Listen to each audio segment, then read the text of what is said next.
வணக்கங்க. Welcome it channel. இன்னைக்கு நம்ம இந்த பதிவில் கால்சியம் சத்து அதிகம் நிறைந்துள்ள உணவுகளை பற்றி பார்க்கலாம். ஸோ நம்ம சேனலுக்கு இப்போ தான் ஃபர்ஸ்ட் டைம் வரீங்கன்னா மறக்காமல் சப்ஸ்கிரைப் பண்ணிக்கோங்க.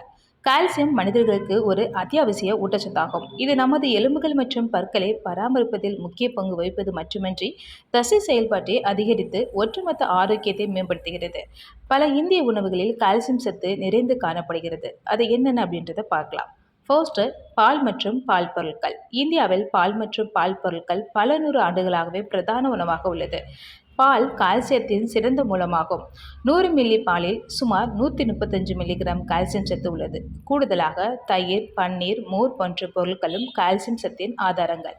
இந்த பால் பொருட்களை உங்கள் உணவில் சேர்த்து கொள்ளும் பொழுது உடலுக்கு தேவையான கால்சியம் சத்து கிடைக்கிறது. உடல் ஆரோக்கியமாகவும் இருக்கின்றது. நெக்ஸ்ட் கீரை வகைகள். இந்தியாவில் முக்கியமான உணவுகளில் பலவிதமான கீரைகளும் அடங்கியுள்ளன. அவை உடலுக்கு நல்லது என பரவலாக சொல்லப்பட்டாலும் கால்சியம் சத்து கீரைகளில் அதிகம் நிறைந்துள்ளது. கடுகு கீரை, வெந்தயக்கீரை, பாலக்கீரை போன்றவற்றில் அதிக கால்சியம் சத்து உள்ளது. இந்த கீரைகள் உங்களது கால்சியம் சத்து தேவையை கட்டாயமாக பூர்த்தி செய்யும். ஸோ கீரைகள் எடுத்துக்கிட்டோம் அப்படின்னா இந்த வகையான கீரைகளை அதிகமாக எடுத்துக்கொள்ளுங்கள். அடுத்ததாக பாதாம். பாதாம் பருப்பில் ஆரோக்கிய கொழுப்புகள் இருப்பது மட்டுமின்றி அதிகப்படியான கால்சியம் சத்தும் உள்ளது. 100 கிராம் பாதாம் பருப்பு தோராயமாக 264 மில்லிகிராம் கால்சியத்தை கொடுக்கிறது. பாதாமை இரவில் ஊற வைத்து காலையில் அவற்றை உட்கொள்வது இந்தியாவில் இருக்கும் ஒரு பிரபலமான நடைமுறையாகும். இப்படி நீங்களும் பாதாம் பருப்பை உட்கொள்ளும் பொழுது அதன் ஊட்டச்சத்து நன்மைகளை நீங்கள் பெற முடியும். அடுத்ததாக ராகி. ராகி தென்னிந்தியாவில் அதிகமாக பயன்படுத்தப்படும் பசையமில்லாத தானியமாகும்.